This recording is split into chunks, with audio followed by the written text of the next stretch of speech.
A country of 46 million, Iraq is holding its parliamentary polls this Tuesday, an election that is this year being closely watched by both Iran and the United States, which are both allies of Baghdad.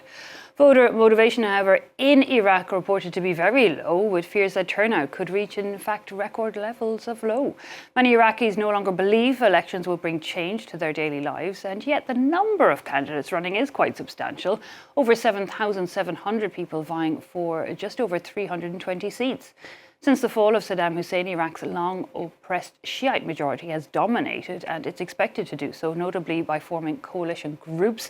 However, there are divisions in those ranks as well, with Shiite cleric Muqtada Sadr calling, in fact, for a boycott of the vote. Well, to get a clearer picture on it all, we can cross now to Lena Manners in Baghdad. Lena, what can we expect? What are people looking for with this election?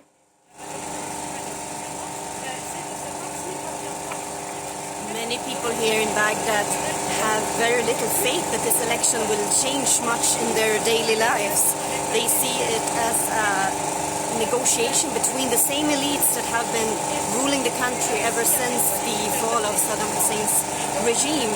Their demands, there's a lack of electricity, lack of jobs, not even water in some areas of Iraq. These things that they really need in their daily lives, they have little faith that the politicians who will come to power in this election will actually be able to, or have the will to change them.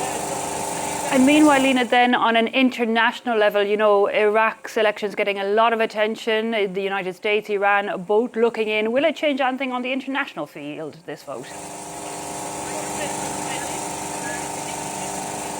What we've seen in Iraq now is a rare period of somehow stability.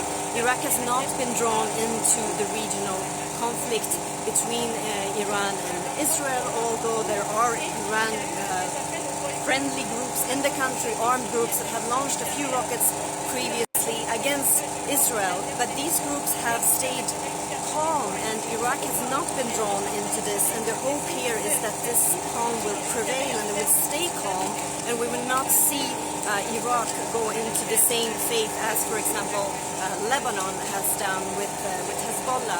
So there is hope that this stability will stay, and that the next government will keep going this fine line balancing between the interests of Iran and the US. That we have seen for the period of Mohammed Shia al-Sudan in the past 3 years.